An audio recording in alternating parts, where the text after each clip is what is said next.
The Kavana is what empowers and determines which world's set of Sefirot our Avoda can enter.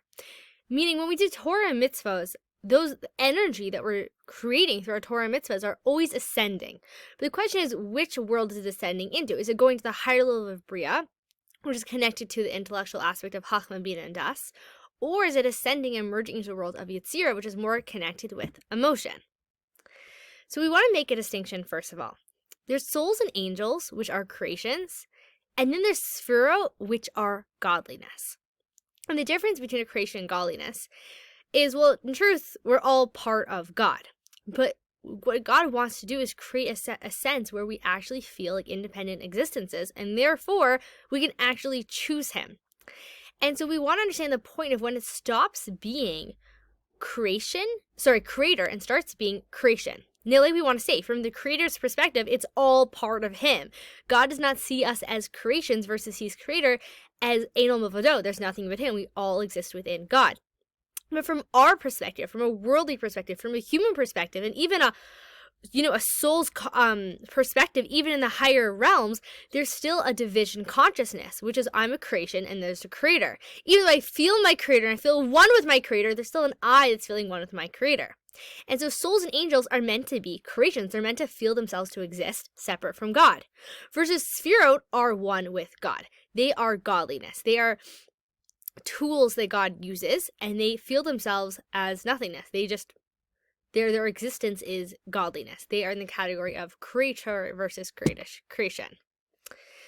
So the world of Atzilus is beyond the intelligence, grasp, and understanding of a created being's intellect. Being a created being, we cannot understand and wrap our understanding around Atzilus because it transcends human intellect. It's already in the realm of godliness.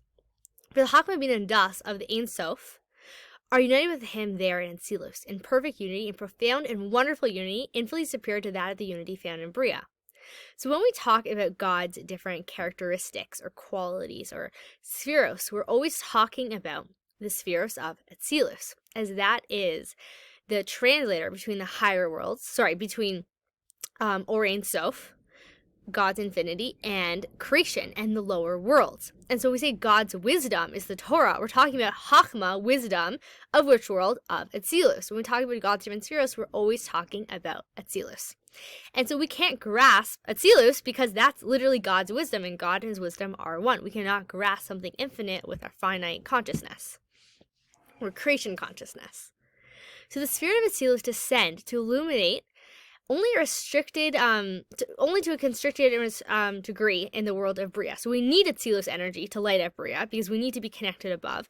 But Atzilus cannot come down with its full force of God's unlimited wisdom in a lower world or just nullify that world. So it comes down with a lot of constrictions. That light of Atzilus gets constricted before it merges with the world of Bria.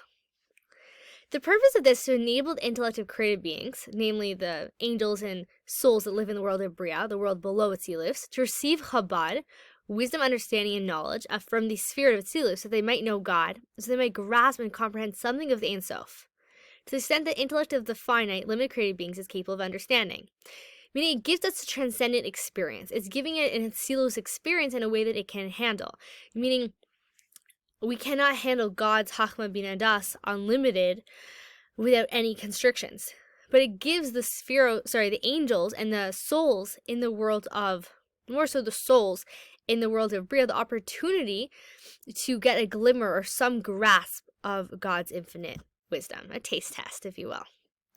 To achieve this purpose of a constriction of Chabad, of Atzilus, meaning the intellectual spirit of Atzilus, Chachma, Bina, Das, they need to be constricted. Otherwise, very simply, Bria would melt. It would melt out of a state of being creation and become creator. It would become one with the godliness that's permeating it.